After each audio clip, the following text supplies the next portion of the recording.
Je m'appelle Ethan, j'ai 32 ans. Et le son de ma vie qui s'effondrait ne ressemblait pas à un cri. Il ressemblait à un craquement. Un craquement électrique et humide.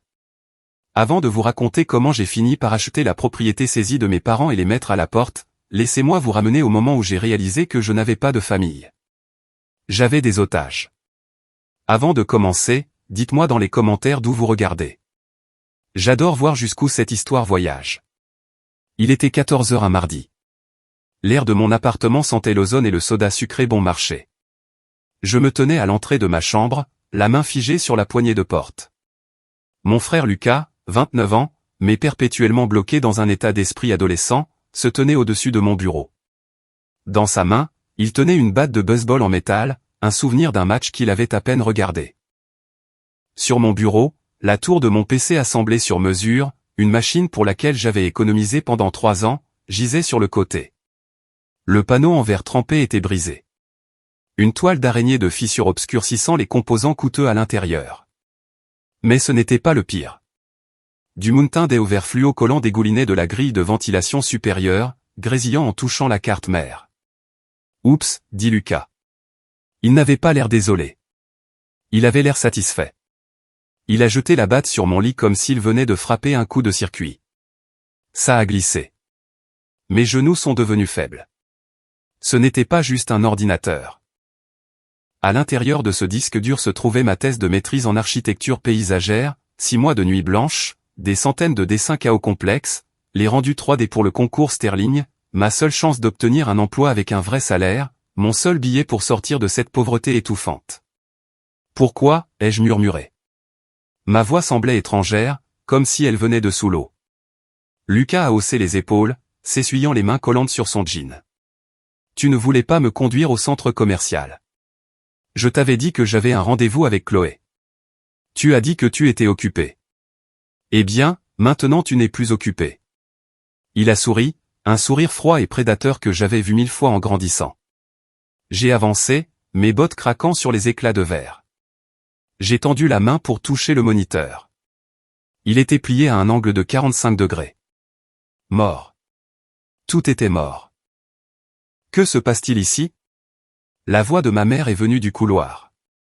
Elle et papa s'étaient laissés entrer avec la clé de secours que je leur avais donnée pour les urgences. Apparemment, le besoin de Lucas d'être conduit était une urgence. Maman est entrée, a vu le désastre et s'est arrêtée. Elle a regardé l'ordinateur en ruine, puis Lucas, puis moi. J'ai attendu le cri. J'ai attendu qu'elle attrape Lucas par l'oreille. J'ai attendu la justice. Au lieu de cela, elle a soupiré. Elle a même levé les yeux au ciel. « Oh, Ethan, dit-elle, sa voix dégoulinant d'épuisement. N'aie pas l'air si tragique. Ce n'est qu'un jouet. » Un jouet, ai-je bredouillé. Maman, cette machine a coûté 3000 $. Ma thèse est dessus. Mon diplôme en dépend. Papa s'est faufilé dans la pièce derrière elle. Il a gloussé. Un son grave et grondant qui me faisait autrefois me sentir en sécurité mais qui me donnait maintenant la chair de poule. 3000 pour une boîte de jeux vidéo. Tu vois, Linda, je t'avais dit qu'il gaspillait son argent. S'il économisait pour une maison ou un fonds d'études pour ses futurs enfants au lieu de jouer à des jeux, il ne pleurerait pas en ce moment. C'est pour le travail, papa, dis-je, ma voix s'élevant. Je suis architecte. Je dessine des bâtiments. J'en ai besoin. Tu dessines de jolies images, a corrigé Lucas, attrapant un sac de chips sur mon étagère et l'ouvrant. C'est moi qui ai les idées commerciales. Au fait, maman, as-tu transféré cet argent pour l'investissement crypto? Je dois acheter la baisse. Maman lui a rayonné, son visage passant de l'agacement à l'adoration en une fraction de seconde. Je l'ai fait, mon chéri. Fais juste attention, d'accord? Nous croyons en toi. Je les ai regardés. C'était comme si j'étais invisible. Mon gagne-pain fumait sur le bureau, détruit par un bambin de 29 ans, et il discutait d'investissement crypto. Il l'a cassé exprès, dis-je, coupant court à leur bavardage. Il a versé du soda dessus parce que je ne voulais pas être son chauffeur. Maman a fait un geste dédaigneux de la main. Il a dit que ça avait glissé. Ethan, pourquoi supposes-tu toujours le pire de ton frère? Tu es jaloux de lui depuis que vous êtes enfant. C'est laid. Jaloux? J'ai pointé un doigt tremblant sur l'épave. Il vient de commettre un crime. C'est de la destruction de propriété. Oh, arrête d'être si dramatique, a claqué maman, sa voix devenant vive. Tu déchires cette famille pour un morceau de métal.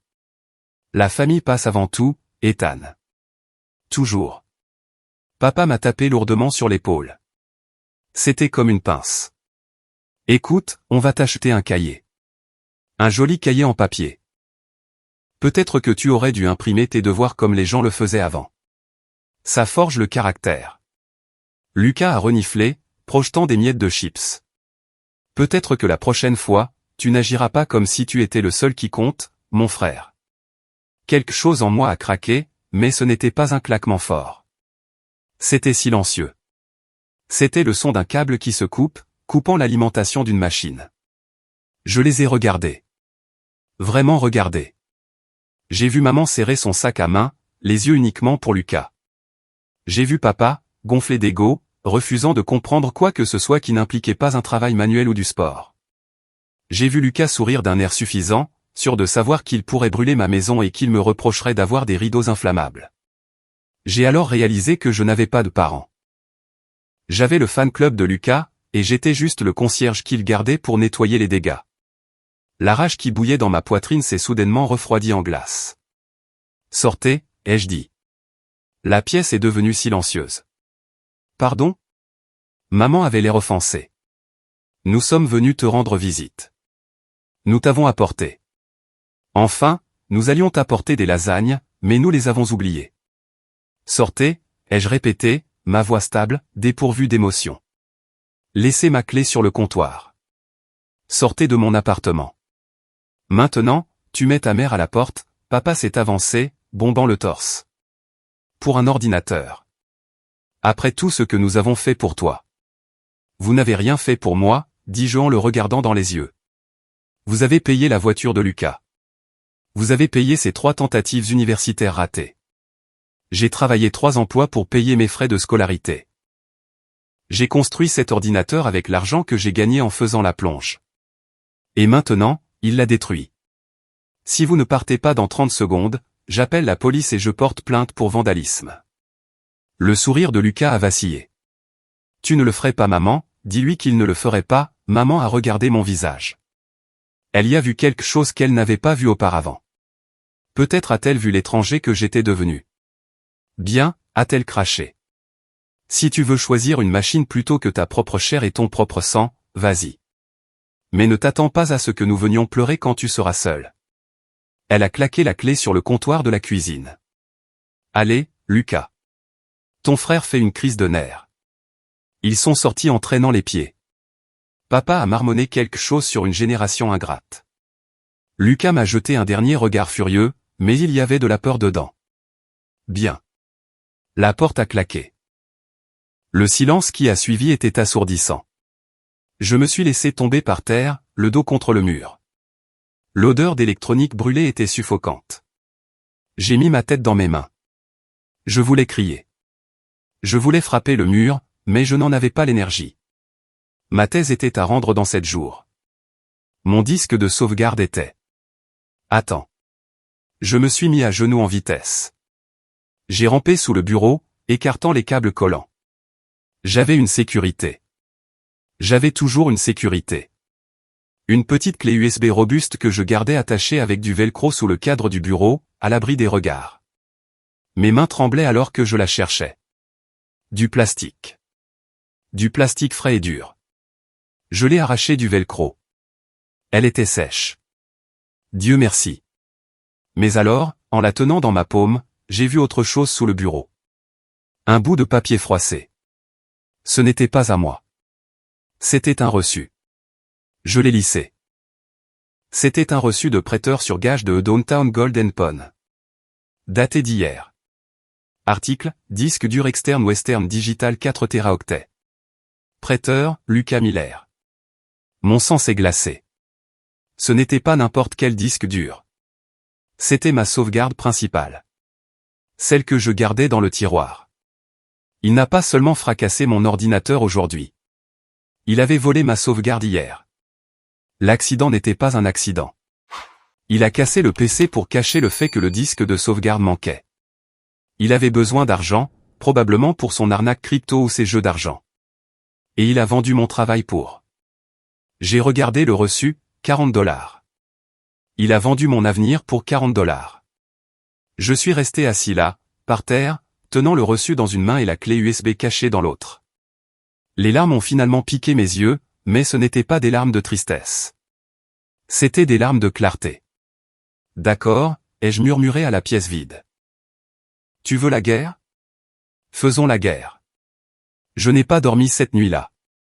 Je suis resté assis au milieu de l'épave, attendant le retour de mon colocataire, Marcus. Marcus était le frère que j'aurais dû avoir. C'était un développeur back-end, un hacker éthique, et la seule personne qui savait assembler un PC mieux que moi. Quand il est entré à 18 h avec une pizza, il a laissé tomber la boîte. Elle a atterri à l'envers. Il s'en fichait. Putain, Ethan. Il s'est précipité vers moi alors que je ramassais des touches de clavier dans la flaque de soda. On t'a cambriolé? Tu es blessé? Lucas, ai-je simplement dit. Marcus s'est arrêté, son visage s'est assombri. Il connaissait l'histoire. Il savait pour la fois où Lucas avait usurpé mon identité pour s'inscrire à une salle de sport qu'il n'a jamais payée. Il savait pour la fois où maman m'a fait donner mes économies à Lucas pour une urgence médicale qui s'est avérée être un voyage à Cabo. Le disque est-il en vie? A demandé Marcus, s'agenouillant à côté de la tour. Il n'a pas demandé si j'allais bien émotionnellement.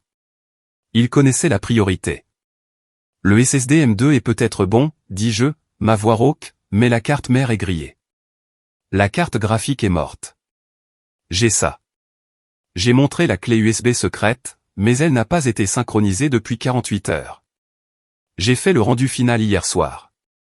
Si le disque principal est mort, je perds les fichiers haute résolution. Je ne peux pas présenter des JPEG flous au comité Sterling. Opérons, a dit Marcus. Nous nous sommes déplacés vers la table de la cuisine. Elle est devenue un bloc opératoire.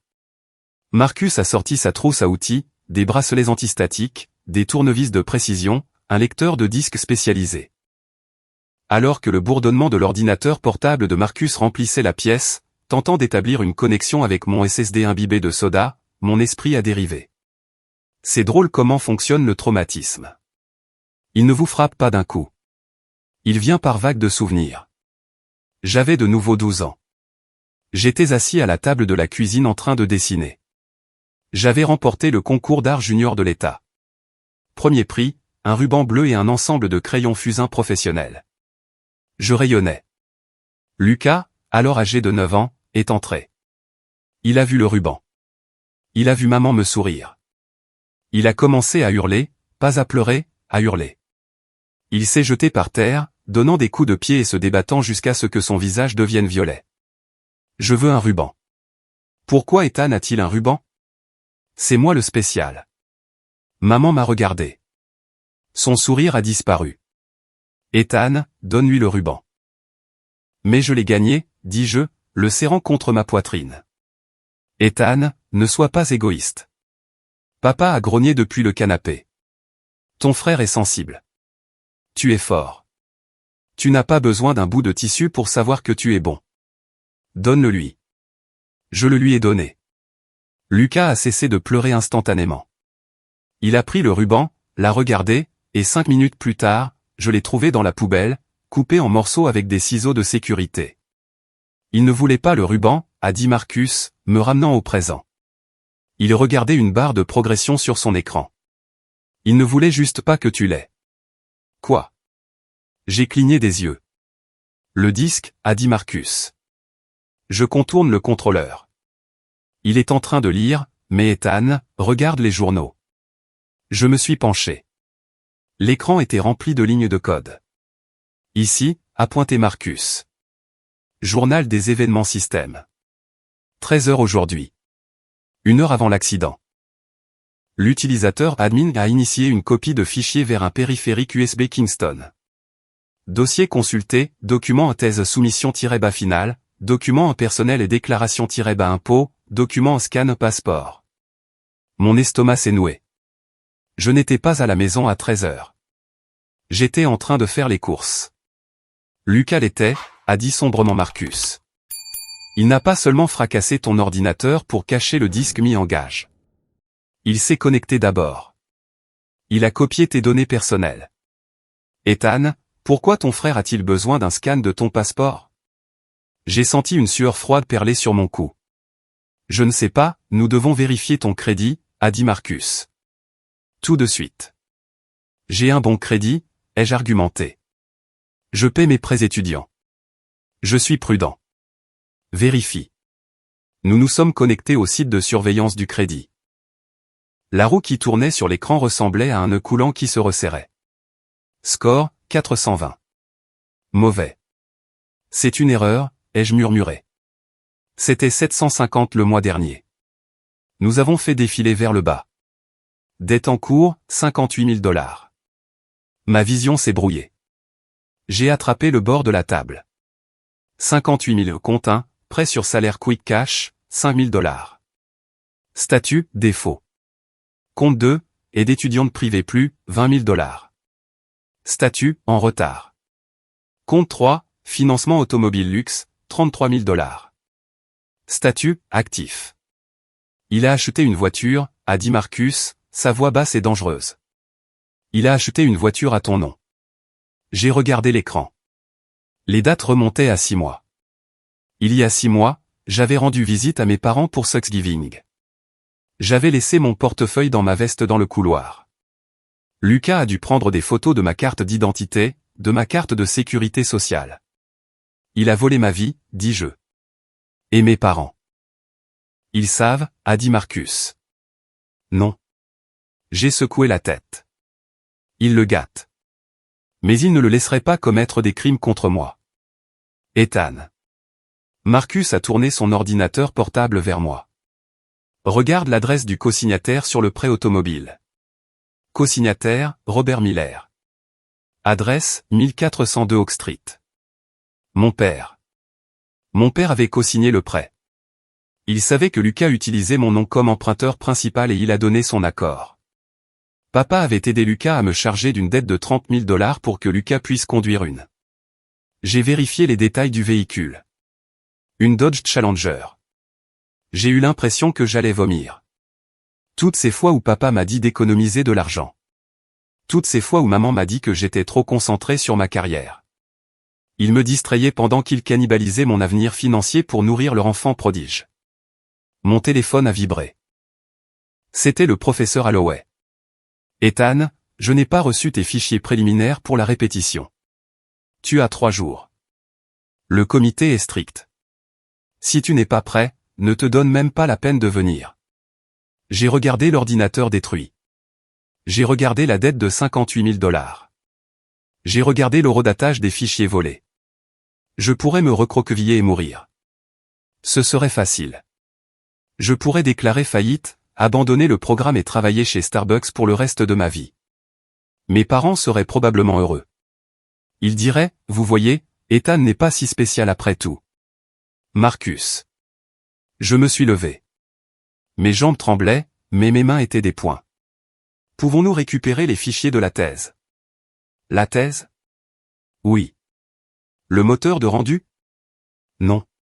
Tu devras refaire l'éclairage et les textures. C'est impossible en 3 jours. Je n'ai pas besoin d'impossible, dis-je, attrapant une part de pizza tiède et l'enfournant dans ma bouche.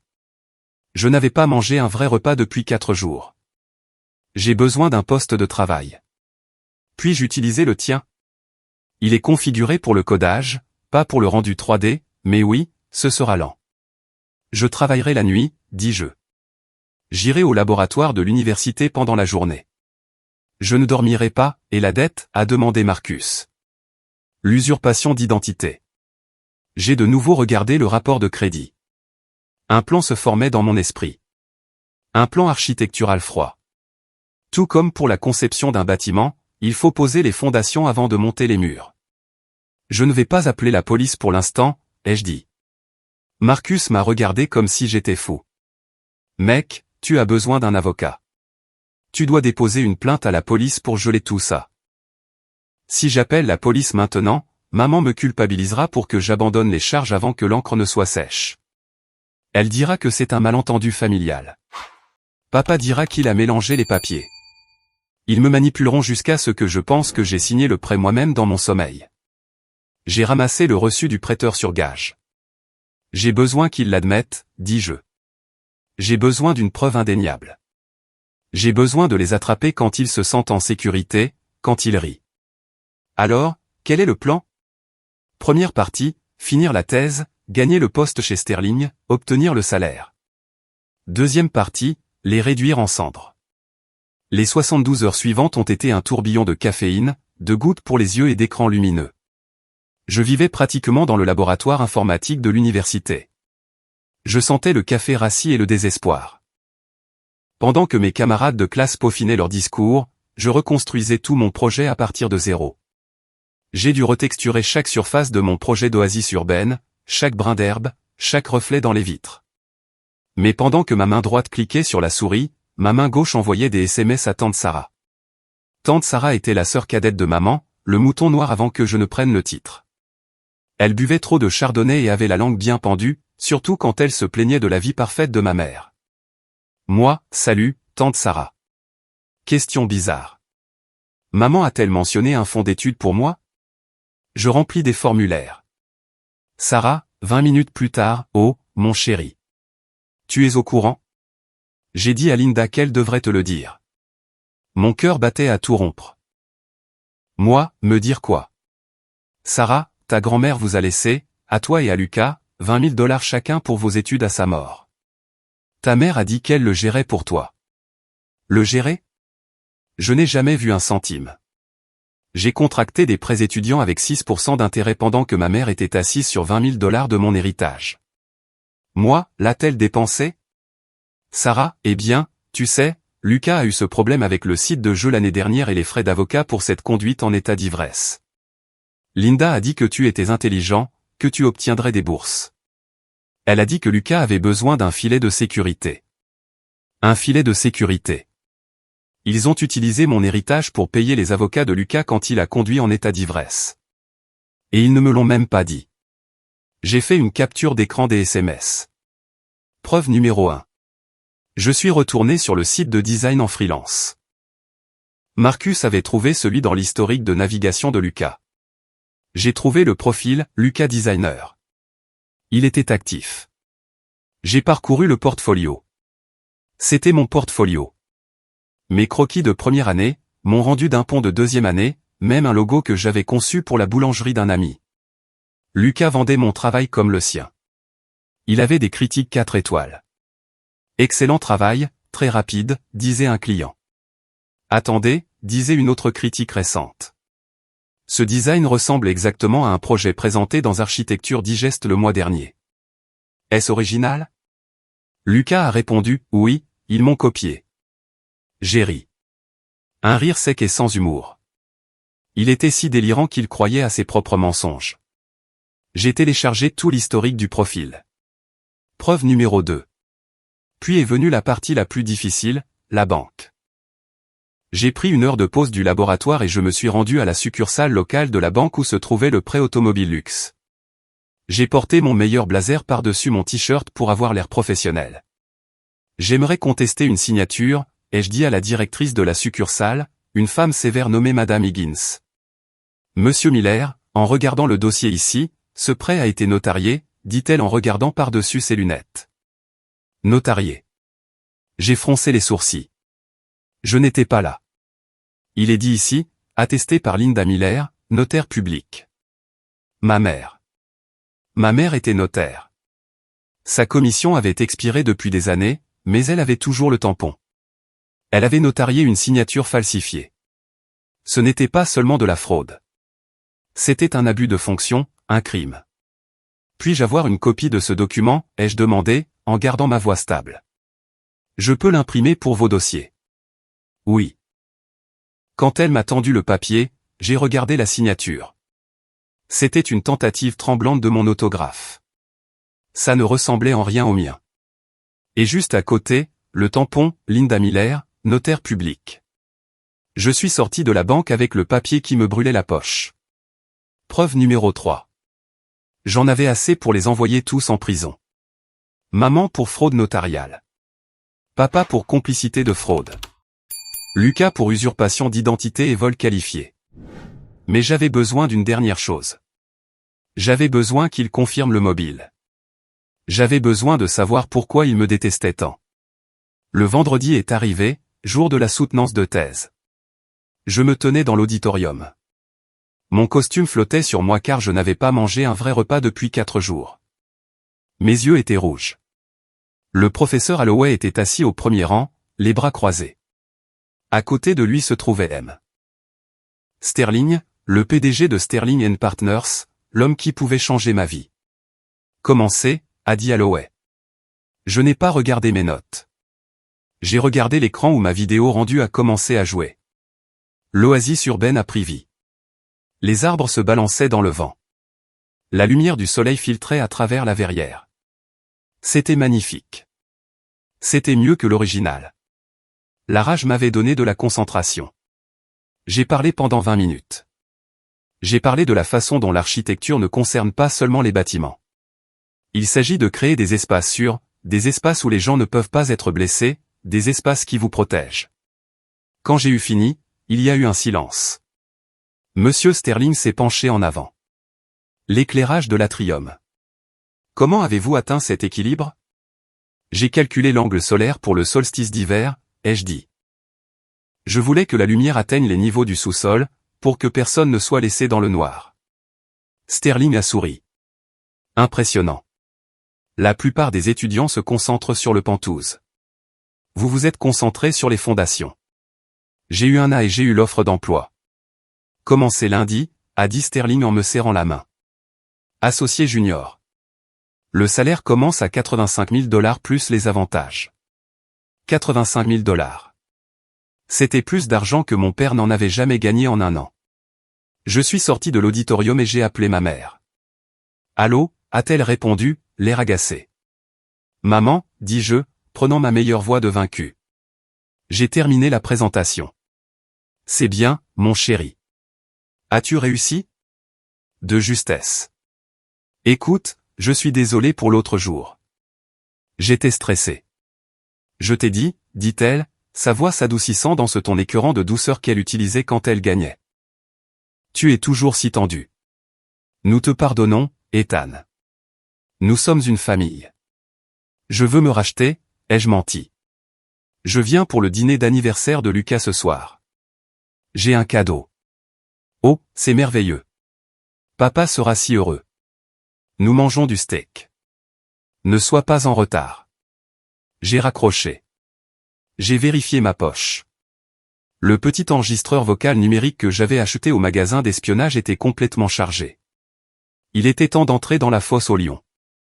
La maison où j'ai grandi avait la même apparence que toujours. La pelouse était parfaitement entretenue, l'obsession de papa. Les stores étaient bien tirés, la paranoïa de maman. Je me suis garé dans l'allée. Ma vieille berline ressemblait à une épave à côté de la Dodge Challenger noire brillante garée dans le garage. Ma voiture, légalement parlant. J'ai pris une profonde inspiration, j'ai cliqué sur l'enregistreur dans ma poche pour l'allumer, et je me suis dirigé vers la porte d'entrée. Joyeux anniversaire, ai-je forcé un sourire alors que maman ouvrait la porte. Elle m'a serré dans ses bras. C'était comme serrer un mannequin dans ses bras. Je suis si contente que tu aies repris tes esprits, Ethan. Lucas a été vraiment blessé par ce que tu as dit. Je sais. Je suis désolé. Je suis entré dans la salle à manger. Lucas était assis à la tête de la table, buvant une bière. Papa était en train de découper un énorme steak. Regardez qui est revenu en rampant, a ricané Lucas. Tu as déjà réparé ton ordinateur? J'y travaille, dis-je, m'asseyant à ma place habituelle, la chaise branlante près de la porte de la cuisine. Alors, papa a pointé le couteau vers moi. Maman dit que tu t'es excusé. Bon garçon. Il faut un grand homme pour admettre qu'il pleurait pour rien. Ouais, dis-je. J'ai sorti une petite boîte emballée de ma poche.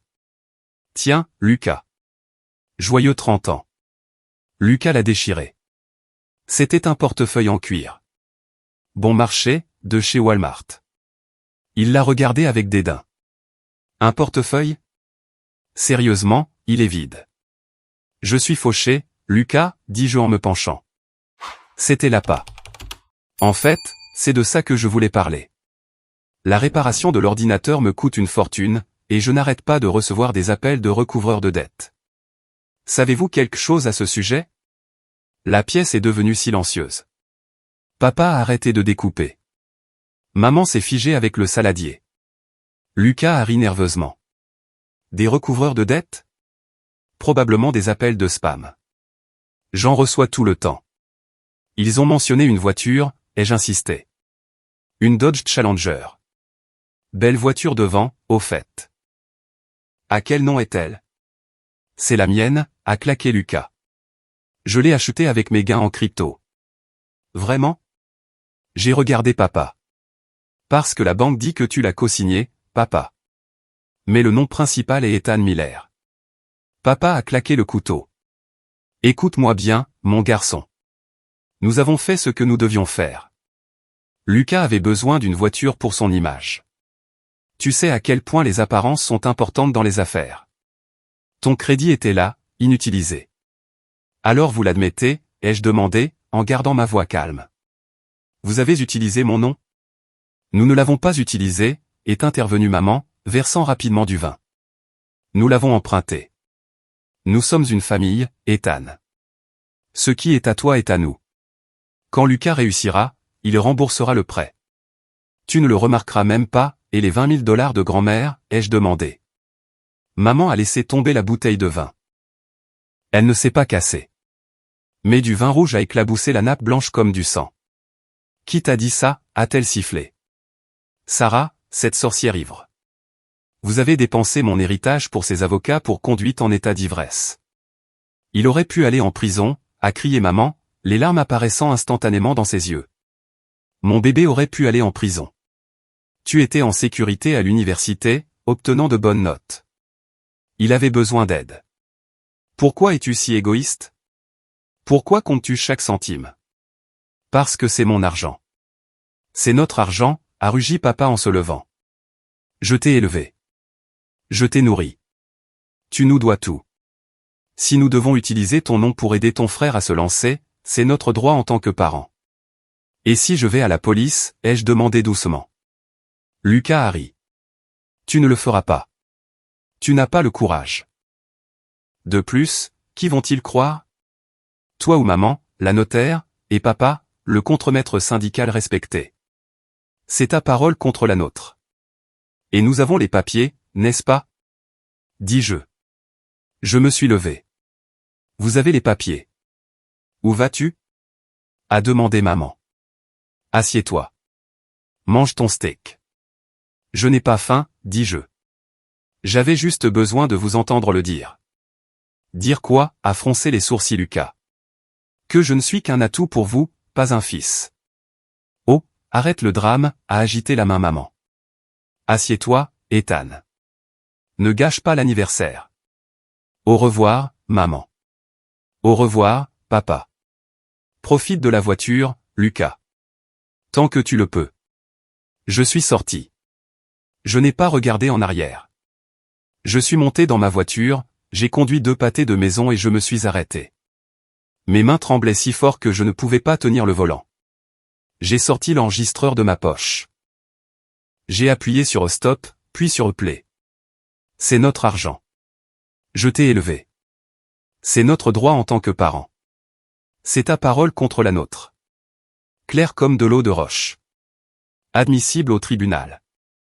J'ai composé le numéro de mon avocat, Monsieur Davis, que j'avais engagé avec le reste de mes économies et une promesse de paiement sur mon futur salaire. Je l'ai, lui ai-je dit. Vous avez la confession, a demandé Davis.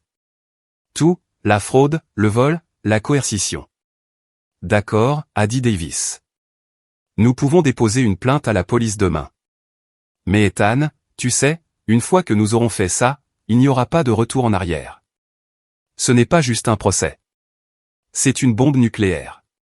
Je sais, dis-je. Mais il y a une dernière chose.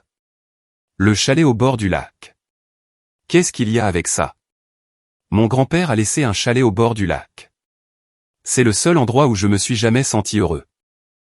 Maman et papa sont inscrits comme exécuteurs testamentaires, mais l'acte de propriété devait être transféré à moi et à Lucas quand j'aurais 25 ans. Ils ne l'ont jamais transféré. J'ai vérifié les registres du comté aujourd'hui. Il est en vente. Offre en attente. Ils le vendent. Ils le vendent pour payer les dettes de jeu de Lucas avant que les usuriers ne lui cassent les jambes. Ils ont falsifié ma signature sur le transfert de l'acte la semaine dernière. Ethan. La voix de Davis a baissé. Si nous intervenons maintenant, nous pouvons bloquer la vente, mais la maison sera dans un enfer successoral. Laissez la vente se faire, dis-je. Quoi? Pourquoi? Parce que je sais qui est l'acheteur. J'ai menti. Préparez juste les papiers pour l'arrestation. Je veux que cela se produise au moment le plus public possible. Quand? Samedi prochain. Le gala Sterling. Ils viennent pour célébrer mon succès. Donnons-leur un spectacle. Le gala Sterling s'est tenu dans une salle de bal au mur de verre surplombant la ligne d'horizon de la ville. C'était un événement pour l'élite du monde de l'architecture. Les flûtes à champagne s'entrechoquaient, le jazz jouait doucement, et des hommes en smoking discutaient de contrats de plusieurs millions de dollars. Je me tenais près de la scène, vêtu d'un nouveau smoking que j'avais acheté à crédit. Mon propre crédit, ou ce qu'il en restait. Maman et papa sont entrés comme s'ils étaient chez eux. Maman portait une robe à paillettes trop serrée. Papa portait un costume de location. Lucas était là aussi, portant des lunettes de soleil à l'intérieur, cherchant quelqu'un de célèbre. Ils m'ont repéré et se sont précipités vers moi. Ethan, a crié maman, attrapant mon bras. Regarde cet endroit. C'est Monsieur Sterling? Présente-nous. Je veux lui parler de l'entreprise de design de Lucas. Plus tard, maman, dis-je en retirant doucement sa main.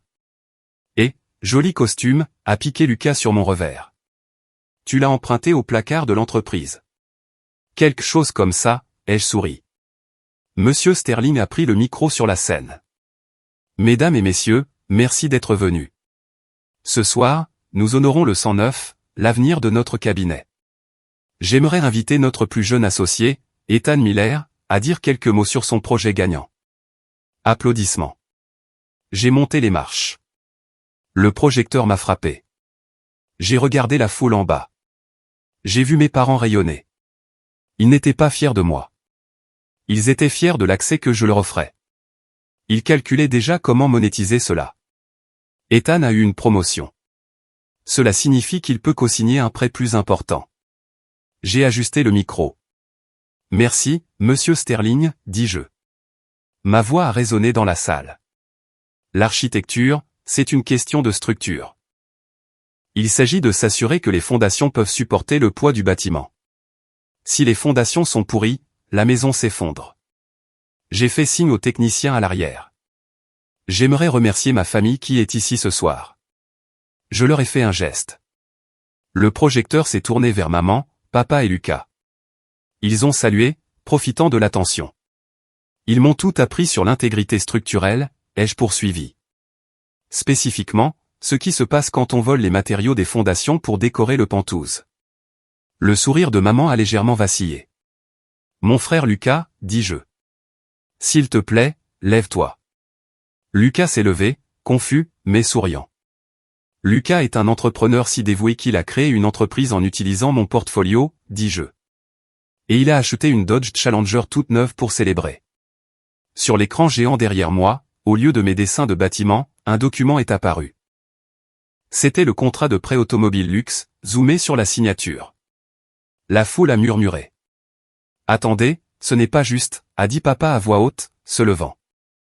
Ethan, qu'est-ce que tu fais? Et ma mère, ai-je pointé du doigt. Une notaire. Elle aime tellement son travail. Elle a notarié la signature elle-même. Même si j'étais dans un autre état quand elle a été signée.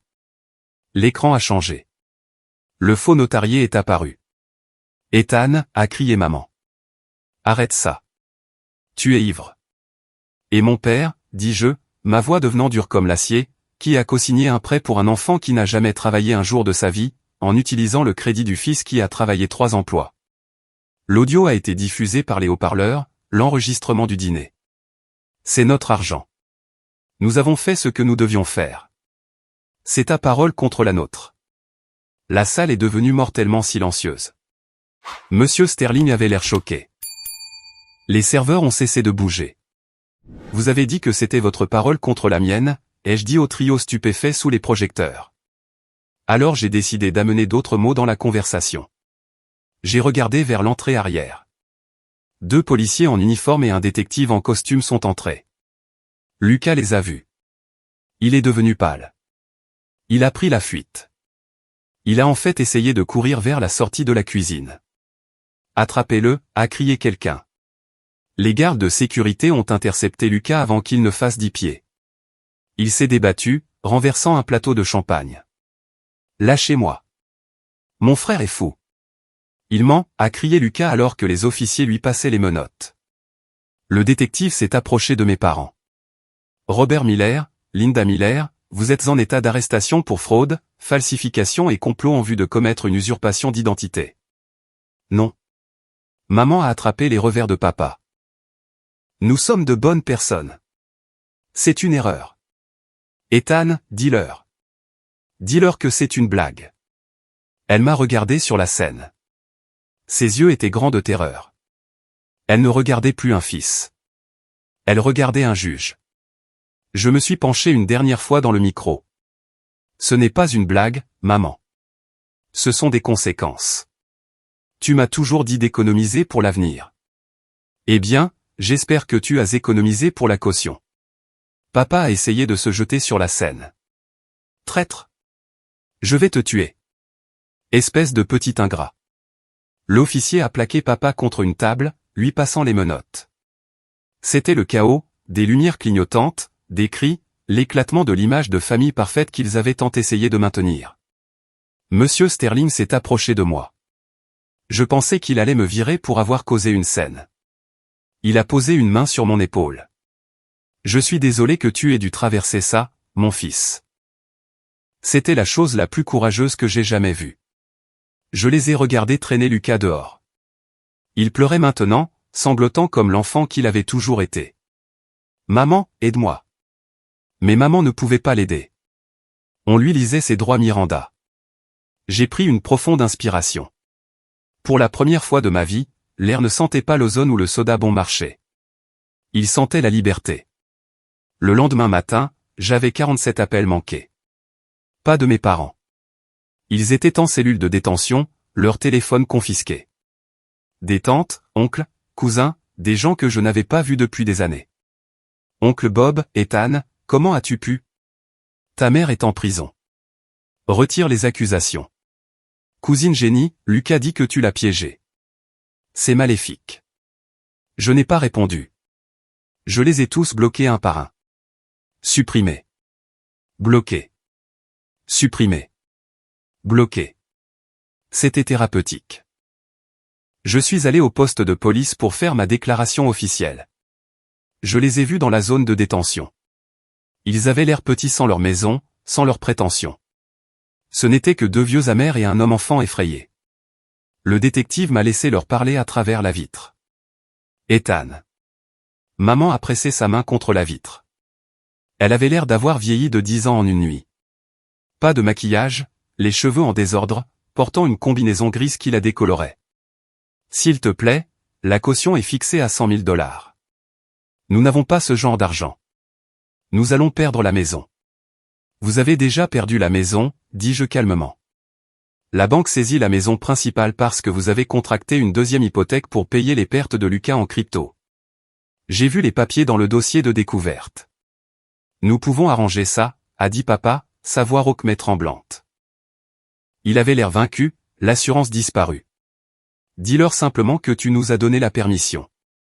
Dis que c'était un malentendu. Nous te rembourserons. Je le jure. Avec quoi, ai-je demandé. Vous n'avez rien. Vous avez vidé mon fonds d'études. Vous avez ruiné mon crédit. Vous avez volé mon travail. Nous sommes tes parents, a sangloté maman. Ça ne veut rien dire? Ça veut dire que vous étiez censé me protéger, dis-je. Pas me dévorer vivant pour le nourrir. J'ai regardé Lucas. Il était assis dans le coin de la cellule, la tête entre les mains. Il ne voulait même pas me regarder. J'ai un accord, dis-je. Ils ont levé les yeux, l'espoir brillant dans leurs yeux. Je ne m'opposerai pas à un accord de plaidoyer pour une peine plus légère, dis-je. Utilisez un avocat commis d'office. Ne gaspillez pas l'argent que vous n'avez pas pour un avocat privé. Si vous plaidez coupable, vous pourriez obtenir une probation au lieu d'une peine de prison pour les accusations de fraude. Mais Lucas. J'ai regardé mon frère. Lucas va partir. L'usurpation d'identité à cette échelle plus le vol qualifié. Il va faire de la prison. Non, a gémi maman. Pas Lucas. C'est la seule offre, dis-je. Et en échange, vous me cédez le chalet au bord du lac. Le chalet au bord du lac, a cligné des yeux papa. Nous l'avons vendu à un investisseur privé. La transaction se conclut la semaine prochaine. L'investisseur privé est une SARL appelée Phoenix Architecture, dis-je. C'est moi. C'est moi l'acheteur. Ils m'ont regardé fixement. Je l'ai acheté avec la prime de signature de Sterling et un prêt sur mon futur salaire. Vous vendiez l'héritage de grand-père pour payer un bookmaker. Je l'ai racheté. Tu nous as piégés, a murmuré papa. Je vous ai surpassé, ai-je corrigé. Signez le transfert de l'acte confirmant la vente. Plaidez coupable. Et je ne pousserai pas pour une peine maximale pour vous deux. Refusez et je témoignerai au procès et je m'assurerai que vous mourrez tous les deux en prison. C'était froid. C'était cruel. C'était exactement ce qu'ils m'avaient appris à être. Ils ont signé. Ils ont plaidé coupable 2 semaines plus tard. Maman et papa ont eu 5 ans de probation et une amende énorme. Ils ont perdu leur licence de notaire et leur réputation dans la communauté. Lucas a eu 3 ans de prison d'État. Je ne suis pas allé à la condamnation. J'étais occupé. J'emménageais dans mon nouveau bureau chez Sterling & Partners. Le silence qui a suivi a été le plus beau son que j'ai jamais entendu. Plus de demandes d'argent. Plus d'insultes déguisées en blagues. Plus de regarder mon frère obtenir l'or pendant que je recevais les ordures. J'ai changé de numéro. J'ai déménagé dans un nouvel appartement en ville, un gratte-ciel avec une sécurité qui ne laissait personne monter sans ma permission. Mais l'histoire ne s'arrête pas là, car 5 ans plus tard, ils ont essayé de revenir. Et c'est là que la vraie justice poétique a lieu. Cette justice poétique ne s'est pas faite du jour au lendemain. Il a fallu 5 ans. 5 ans, c'est long. En architecture, 5 ans, c'est assez pour faire d'un trou dans le sol une tour scintillante de verre et d'acier. Pour moi, c'était assez de temps pour reconstruire un être humain. Je n'ai pas seulement survécu. J'ai prospéré. Libéré du poids toxique de ma famille, j'ai grandi comme un arbre qui trouve enfin la lumière du soleil. Je suis devenu le plus jeune associé principal de l'histoire de Sterling. Mon salaire n'a pas seulement doublé, il a triplé. Je ne mangeais plus de ramen. Je dînais avec des urbanistes et des maires, concevant des projets de logement durable qui changeaient les horizons. Mais pendant que je construisais mon empire, je construisais discrètement autre chose. Le chalet au bord du lac. C'était l'héritage de mon grand-père. L'endroit que mes parents avaient essayé de vendre pour payer une dette de jeu. Quand j'en ai pris possession, l'endroit était en ruine. Du bois pourri, un toit qui fuyait, des mauvaises herbes envahissantes qui étouffaient le jardin. Il ressemblait exactement à ma famille. Cassé et négligé à l'intérieur tout en essayant de maintenir les apparences à l'extérieur. J'y ai passé tous les week-ends pendant 3 ans. Je n'ai pas engagé une grande équipe. J'ai fait une grande partie du travail moi-même. Il y a quelque chose de curatif à démolir des cloisons sèches pourries de ses propres mains. Chaque coup de masse ressemblait à une chaîne que je brisais. J'ai remplacé les fondations. J'ai ouvert les murs pour laisser entrer la lumière. J'ai transformé le sous-sol sombre et humide en un studio lumineux et moderne. Je ne rénovais pas seulement une maison. J'exorcisais des fantômes. Pendant ce temps, je les surveillais. Je l'admets. J'engageais un détective privé une fois par an juste pour voir le rapport. Appelez ça de la curiosité morbide ou peut-être juste de la vigilance. On ne quitte pas des yeux un prédateur juste parce qu'il est en cage. Les rapports étaient sombres. Mes parents, Robert et Linda, avaient perdu la maison principale par saisie, comme je l'avais prédit. La banque a tout pris. Ils vivaient dans un 2 pièces en location dans un mauvais quartier de la ville, survivant de la sécurité sociale et de la pension réduite de papa. Ils étaient devenus des parias dans leur église et leurs clubs sociaux. La fraude a une façon de vous rendre impopulaire lors des repas à partage. Et Lucas, mon frère prodige, il a purgé 2 ans. Il est sorti en liberté conditionnelle pour bonne conduite, ce qui signifie probablement qu'il a manipulé la commission de libération conditionnelle de la même manière qu'il a manipulé maman. Mais le monde extérieur n'était pas aussi indulgent que nos parents. Avec un casier judiciaire pour vol qualifié et usurpation d'identité, personne ne voulait l'embaucher. L'entrepreneur de génie travaillait maintenant au noir dans une station de lavage, frottant la boue des pneus. Je pensais que c'était suffisant. Je pensais que les voir réduits aux conséquences était la fin. Mais les narcissiques sont comme des mauvaises herbes. À moins d'arracher la racine, ils essaient toujours de repousser. C'était le week-end du 4 juillet, l'inauguration du chalet au bord du lac. Je ne l'avais pas seulement rénové pour moi. J'avais un plan plus grand, un plan que je n'avais dit à personne sauf à mon avocat et à ma nouvelle fiancée, Elena. Elena était tout ce qu'il n'était pas. Elle était gentille, féroce et farouchement indépendante. Elle connaissait toute l'histoire. Elle n'avait pas pitié de moi. Elle respectait les cicatrices. Nous étions sur le nouveau porche enveloppant, regardant le soleil frapper l'eau. L'air sentait le pain et le barbecue. Je retournais des hamburgers, riant de quelque chose qu'Elena avait dit. Quelques amis du cabinet étaient près du quai. C'était parfait. Puis une voiture a crissé sur l'allée de gravier. Ce n'était pas un invité. C'était une berline rouillée qui semblait mourir. Le pare-choc était maintenu avec du ruban adhésif. Mon estomac s'est noué. Je connaissais cette voiture. Ou plutôt, je connaissais les gens à l'intérieur. Les portes se sont ouvertes. Papa est sorti le premier. Il semblait plus petit que dans mes souvenirs. Ses épaules étaient affaissées, ses cheveux complètement gris. Il n'était pas le géant imposant qui me terrifiait autrefois. Il ressemblait à un vieil homme fatigué. Puis, maman. Elle portait une robe à fleurs que je reconnaissais d'il y a 10 ans. Elle flottait sur elle. Elle avait l'air nerveuse, serrant son sac à main à 2 mains. Et enfin, Lucas. C'est lui qui avait le pire aspect. Son visage était émacié, ses yeux bougeaient rapidement. Il portait un t-shirt taché et un jean trop grand. L'arrogance avait disparu, remplacée par un regard désespéré et affamé. La musique sur le porche s'est arrêtée. Mes amis se sont tus. Elena s'est approchée de moi et m'a serré la main. C'est eux, a-t-elle murmuré. Ouais, dis-je en posant la spatule. Reste ici. J'ai descendu les marches du porche pour les rencontrer dans l'allée. Je ne les ai pas invités à monter. Je me suis tenu sur la dernière marche, bloquant le passage, une frontière littérale et métaphorique. Ethan, a crié maman, forçant un sourire qui a craquelé le maquillage épais qu'elle portait. Oh, regarde-toi. Tu as l'air prospère. Qu'est-ce que vous faites ici, ai-je demandé. Ma voix n'était pas en colère. Elle était plate, indifférente. C'est comme ça que tu salues ta famille, a grogné papa, essayant de retrouver une partie de son ancienne autorité, mais sa voix a vacillé. Nous ne t'avons pas vu depuis 5 ans. Nous avons entendu. Nous avons entendu que tu avais rénové le vieil endroit. Nous voulions le voir. Vous êtes en violation de propriété, dis-je. C'est une propriété privée.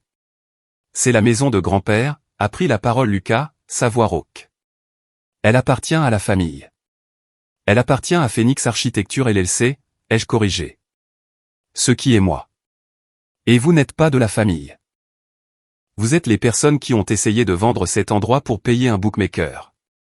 Maman a fait un pas en avant, les larmes montant à ses yeux. J'ai reconnu la performance. C'était le numéro 4 des larmes. Habituellement réservé pour me culpabiliser afin que je prête de l'argent. Ethan, s'il te plaît, a-t-elle reniflé. Nous avons payé pour nos erreurs. Nous avons fait notre probation. Lucas a fait sa peine. Nous avons assez souffert. Regarde-nous. Nous vivons dans une boîte à chaussures. Nous avons à peine de quoi manger.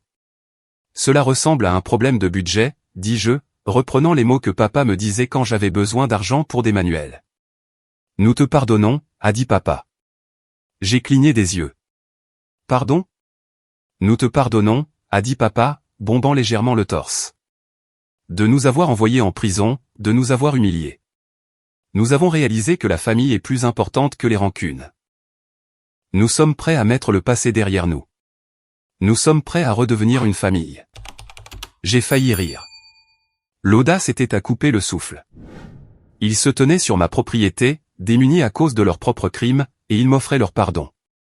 Nous pensions, a dit Lucas, s'avançant à côté de maman. Il a regardé la maison avec des yeux avides. Puisque tu as ce grand appartement en ville et que cet endroit est si grand, peut-être pourrions-nous rester ici juste un moment, pour nous remettre sur pied. Je pourrais t'aider à entretenir le terrain. Maman pourrait cuisiner. Oui, a hoché la tête maman avec empressement. Nous pourrions être les gardiens. Ce serait parfait. Tu n'aurais pas à embaucher des étrangers. La famille qui s'occupe de la famille. Je les ai regardés. Je les ai vraiment regardés. Ils n'avaient pas changé. Pas du tout. Ils ne me voyaient pas comme une personne. Ils me voyaient comme une ressource. Ils voyaient une maison dont ils pourraient profiter. Ils pensaient que juste parce que assez de temps s'était écoulé, je redeviendrais le bouc émissaire. Ils pensaient qu'ils pouvaient simplement revenir et infester à nouveau ma vie. Vous voulez vivre ici, ai-je demandé. Ça nous aiderait tellement, mon fils, a dit papa. Et ça t'aiderait à guérir aussi, d'avoir tes parents de retour. Je vois, dis-je. Eh bien, il y a un problème avec ça. Je me suis retourné et j'ai pointé le nouveau panneau que j'avais installé près du portail d'entrée ce matin même. Il était recouvert d'une bâche pour la cérémonie d'inauguration plus tard dans l'après-midi. Vas-y, ai-je dit à Lucas. Tire la bâche. Lucas avait l'air confus. Il s'est approché et a tiré sur la corde. La bâche bleue est tombée. Le panneau était en chêne poli avec des lettres dorées. Le Havre Miller, un sanctuaire pour les victimes d'abus financiers et d'exploitation domestique. Lucas a regardé le panneau. Maman a halté. Qu'est-ce que c'est que ça, a demandé papa. Ce n'est pas une maison de vacances, dis-je, ma voix projetant clairement à travers la cour. Je n'ai pas rénové cette maison pour moi. Je l'ai donnée. Depuis hier, cette propriété appartient à une fondation à but non lucratif. Je me suis approché d'eux. À partir du mois prochain, cette maison accueillera des jeunes adultes qui ont été mis à la porte, exploités, ou dont l'avenir a été volé par leur propre famille. C'est un endroit où ils peuvent vivre sans loyer, apprendre un métier et reconstruire leur crédit. Un endroit où ils peuvent être à l'abri de gens comme vous. Le visage de maman est devenu pâle.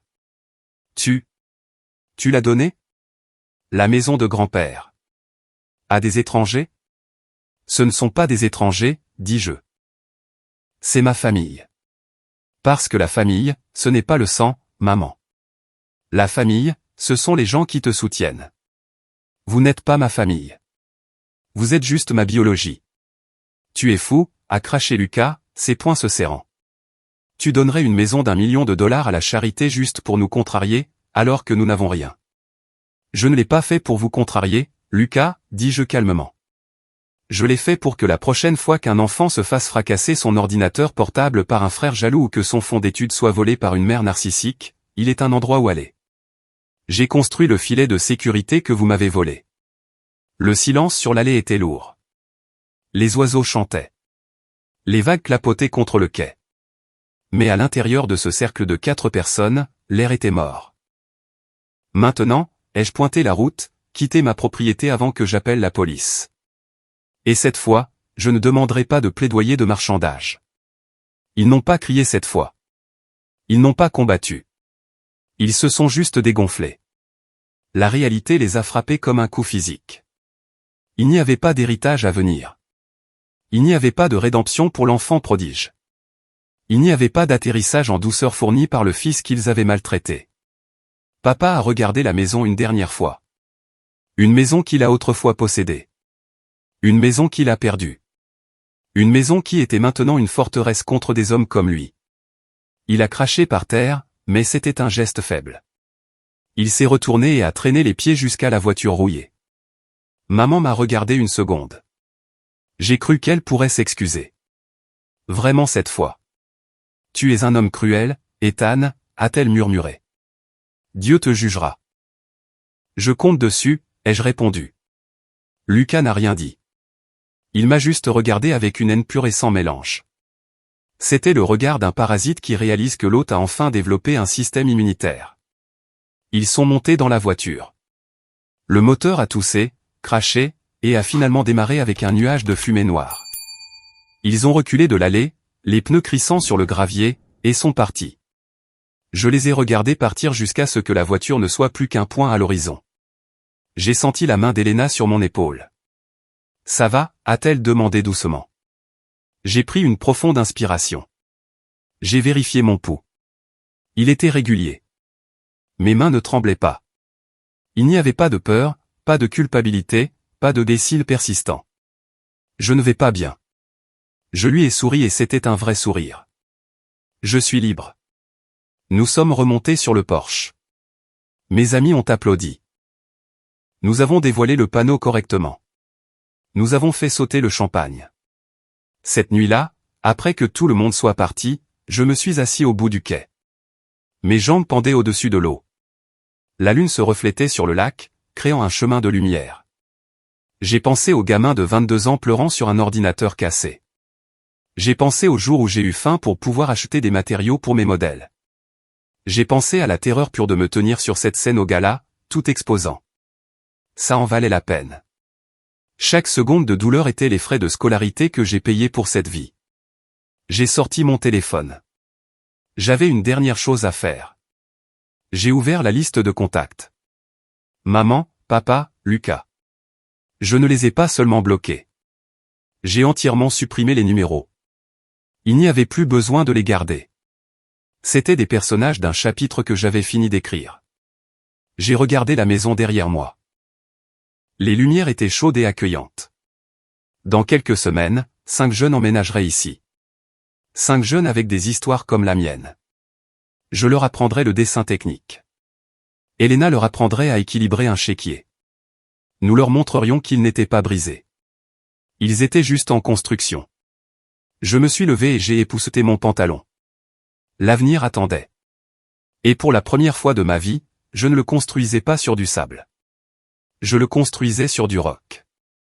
Et voilà mon histoire. Si cette histoire a résonné en vous, veuillez vous abonner et activer les notifications. Partagez-la avec quelqu'un qui a besoin de l'entendre. Et dans les commentaires, dites-moi, avez-vous déjà dû couper les ponts avec une famille toxique pour vous sauver ?